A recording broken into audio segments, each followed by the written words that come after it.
Good evening friends, welcome to our online classes. तो दोस्तों आज हम डिस्कस करेंगे क्लास 10th की केमिस्ट्री का फर्स्ट चैप्टर। हमारे इससे पिछले लेक्चर में आप लोगों ने पढ़ा था फिजिक्स का जो फर्स्ट लेक्चर था।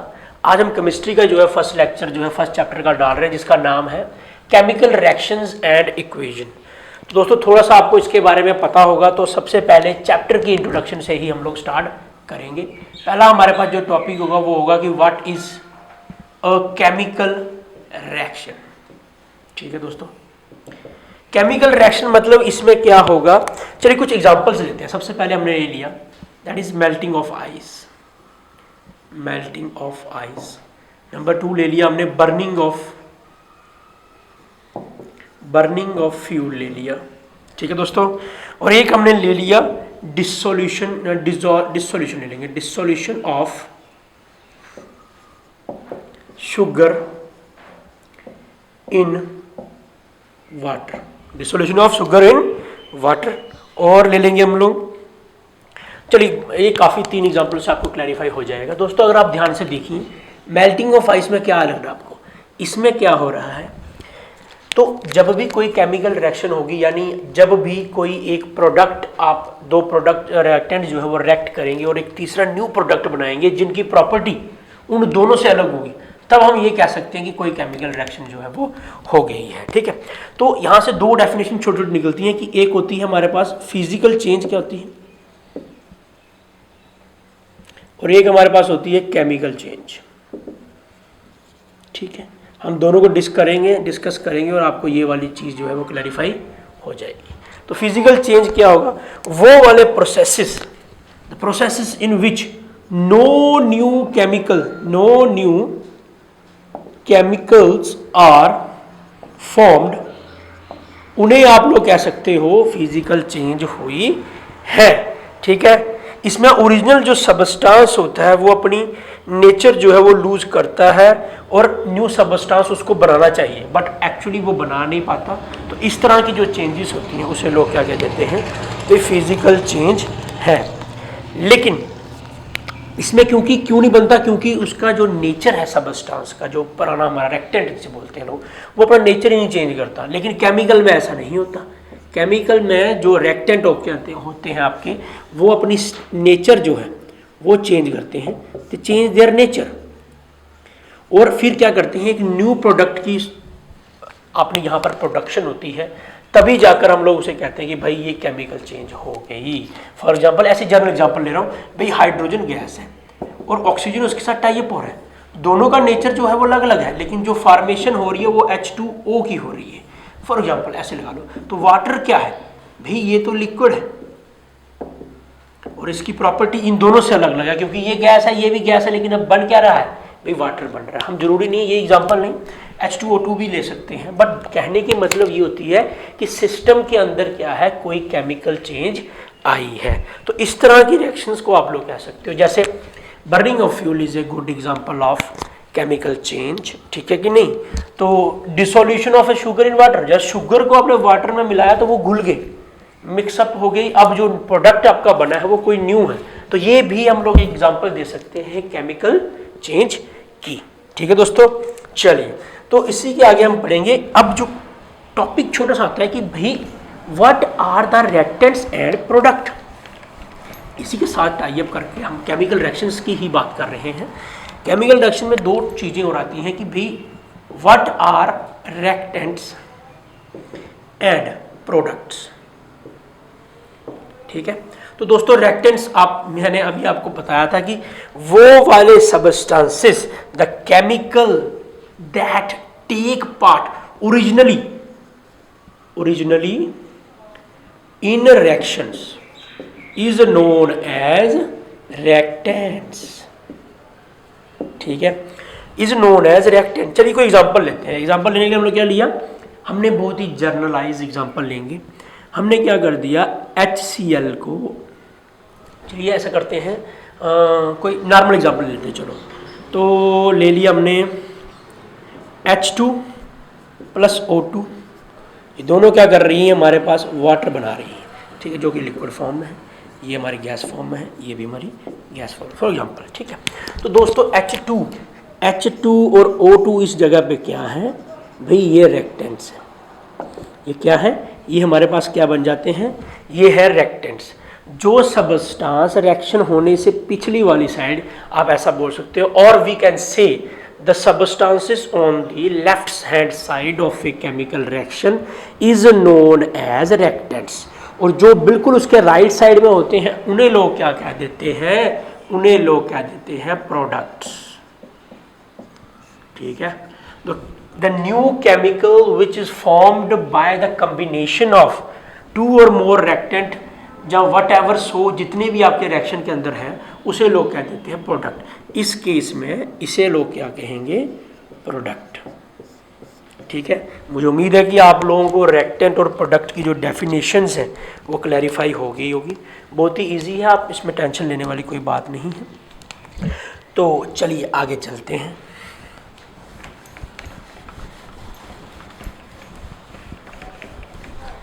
ठीक है, आगे चलते हैं।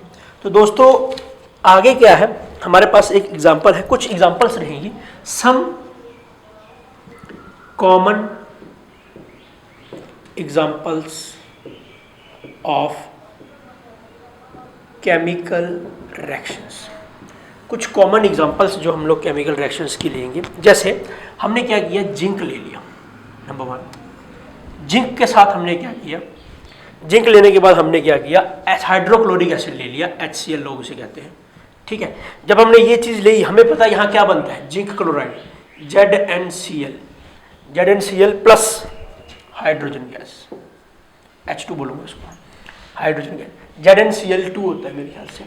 तो ये बन जाएगा आपका जिंक, ये बन जाएगा हाइड्रो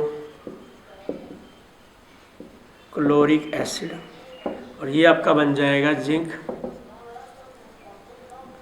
क्लोराइड। ठीक है, जिंक क्लोराइड, और ये बन जाएगी हाइड्रोजन गैस।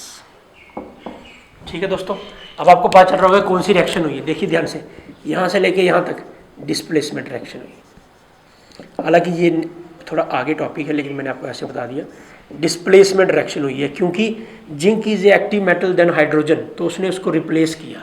रिप्लेस करने के बाद जो एक्स्ट्रा हाइड्रोजन बना, उसने हाइड्रोजन गैस बनाई है। ठीक है, और HCl के बारे में आपको सबको पता है, हाइड्रोक्लोरिक एसिड, और उसके बाद रिएक्शन के बाद इसने ओवरटेक किया इसकी जगह, लेकिन इसका एटॉमिक नंबर 30, इसका 17। ठीक है, तो ऐसा नहीं है कि प्रोडक्ट बन नहीं सकता, ZnCl भी बन सकता है और ZnCl2 भी बन सकता है इसके अंदर। ठीक है, इस बात का आपने खास ध्यान रखना है। चलिए एक एग्जाम्पल मैं आपको और दूंगा। एक एग्जाम्पल इसमें आप ले सकते हो, जैसे आप सोडियम हाइड्रोक्साइड की रिएक्शन कर रहे हो, NaOH प्लस HCl।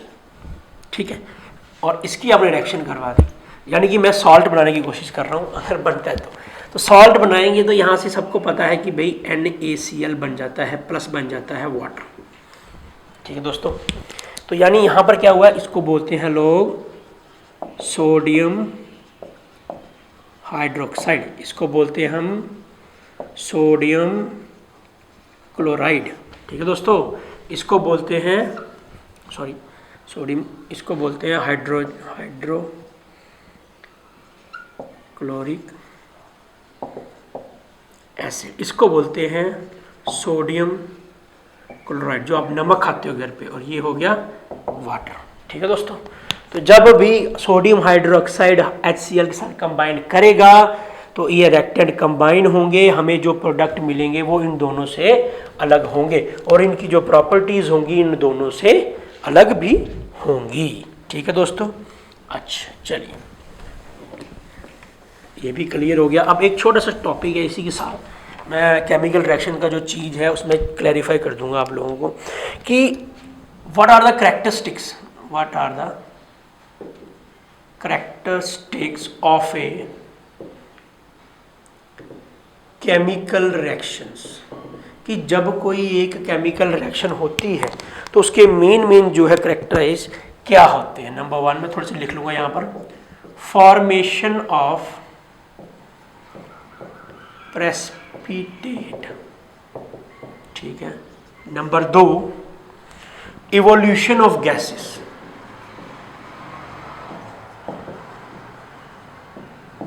ठीक है, नंबर 3 चेंज इन कलर, ठीक है। नंबर 4 आप लोग पढ़ सकते हो चेंज इन स्टेट भी हो सकती है, चेंज इन स्टेट। नंबर 5 और क्या हो सकता है, चेंज इन टेम्परेचर, बहुत ही इजी, चेंज इन टेम्परेचर, ठीक है दोस्तों।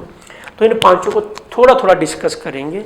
तो सबसे पहले हम लिखेंगे जो हमारा टॉपिक जो पहला होगा, that is a formation of precipitate. तो दोस्तों जब कोई केमिकल रिएक्शन होती है, आपने याद रख लेना है, कुछ केमिकल रिएक्शन में क्या होता है, आपके जो प्रेसिपिटेट्स जो हैं यानी, ठीक है, वो बन जाते हैं। प्रेसिपिटेट बेसिकली क्या होता है, छोटे छोटे पार्टिकल्स होते हैं, जब दो रिएक्टेंट मिलते हैं तो वो बनते हैं। जैसे आप नमक को अगर पानी में मिक्स करके गर्म करते हो, तो गर्म करने के बाद वो छोटे से ऐसे पतले पतले से बन जाते हैं, उन्हें लोग कहते हैं प्रेसिपिटेट्स, ठीक है दोस्तों।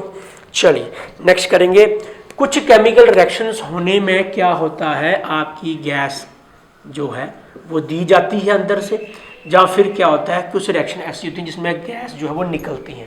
हम यहाँ डील कर रहे हैं कि वो वाली केमिकल रिएक्शंस जिसके अंदर गैस जो आपकी है वो बाहर निकलती है। तो जब कोई केमिकल रिएक्शन होती है तो गैसेस का निकलना जो है वो आम बात है, ठीक है। जब आप जैसे हम एग्जांपल ले रहे थे अभी जिंक में, जब हमने जिंक के साथ अपना HCl जो है वो टाई अप किया, तो जिंक क्लोराइड प्लस हमें क्या मिला भाई, हाइड्रोजन गैस। तो हाइड्रोजन गैस जो है वो क्या है, यहाँ से निकली है बाहर, ठीक है दोस्तों। नंबर 3 हम लोग पढ़ेंगे चेंज इन कलर। जब कोई केमिकल रिएक्शन होती है तो उसमें क्या होता है, कोई चेंज इन कलर जो है वो भी हमें देखने को मिल सकती है। फॉर एग्जांपल रस्टिंग देखी होगी आपने, जब लोहे को जंग लगता है तो उसका कलर जो है, rusting is an example of change in colour, क्योंकि वो केमिकल रिएक्शन है। आपका आयरन जो होता है वो कॉन्टैक्ट में आता है एयर के वाटर के, और फिर जाके उसके हाइड्रोक्साइड बन जाते हैं, ठीक है, FeOH बन जाएगा, यहाँ कुछ 2 करके या 3 करके, और FeO भी बन सकता है, या फिर Fe2O3 भी बन सकता है, ठीक है दोस्तों। चलिए नेक्स्ट होगा change in state. Change in state बहुत ही ईजी समझने के लिए। चेंज इन स्टेट में क्या है, कुछ केमिकल रिएक्शंस के दौरान क्या होता है, आप प्रोडक्ट जो है वो गैसेस फॉर्म में लेते हो, लेकिन आपको लिक्विड फॉर्म में जो है वो प्रोडक्ट मिल जाता है। यानी रिएक्टेंट आपने लिए लिक्विड फॉर्म में या गैस फॉर्म में, लेकिन जो प्रोडक्ट आपको मिलता है वो किसी और फॉर्म में मिल जाता है, ठीक है कि नहीं। जैसे वैक्स ले रहे हो आप लोग, कैंडल मान लो, कैंडल में आप लोग क्या करते हो, वो बर्न करती है, उसमें वाटर वेपर निकलते हैं, ठीक है, और वाटर वेपर और कार्बन डाइऑक्साइड भी निकलती है जो कि गैस है। Water vapour is also a gas and carbon dioxide is also a gas. यानी आप किसी सॉलिड को बर्न कर रहे हो, वैक्स को, और वैक्स बर्न करने से आपको क्या मिल रहा है, कार्बन डाइऑक्साइड, एंड आपको मिल रहा है साथ में वेपर्स, ठीक है दोस्तों। चलिए अगला पढ़ेंगे last, that is change in temperature. देखो जरूरी नहीं है सारे रिएक्शंस मजे से हो जाए, कुछ सम केमिकल चेंजेस जो है वो तब होती हैं जब आप टेम्परेचर जो है वो चेंज कर जाते हो। देखो कुछ में आपको राइज इन टेम्परेचर मिल जाता है, लेकिन कुछ में आपको टेम्परेचर बाहर से देना पड़ता है। तो 2 तरह की रिएक्शंस हम लोग कर लेंगे। जिस रिएक्शन में आपको टेम्परेचर राइज मिल जाए, ठीक है, राइज मिल जाए, यानी वो होगी आपकी एक्सोथर्मिक रिएक्शन। ऐसे तो लोग कहते हैं कि एक्सोथर्मिक रिएक्शन में हीट बाहर निकलती है, एक्सो, ठीक है, ऐसा मान लो आप लोग, वो एक्सेस हीट जो है वो बाहर निकल जाए, उसे लोग कहते हैं चेंज इन टेम्परेचर या एक्सोथर्मिक रिएक्शंस, ठीक है। तो दोस्तों ये हमारे पास टॉपिक था आज का, जिसके अंदर हमने क्या पढ़ा, जिसके अंदर हमने पढ़ लिया कि केमिकल रिएक्शंस जो है वो क्या होती हैं और कौन कौन से ऐसे फैक्टर्स हैं जो केमिकल रिएक्शन के दौरान चेंज होते हैं, हमें चेंज मिलती है। तो ये वाला टॉपिक जो फर्स्ट था आज आपका केमिस्ट्री का, आई होप आप लोगों को समझ आई हो। तो for more videos please keep do subscribe our channel and thanks for watching.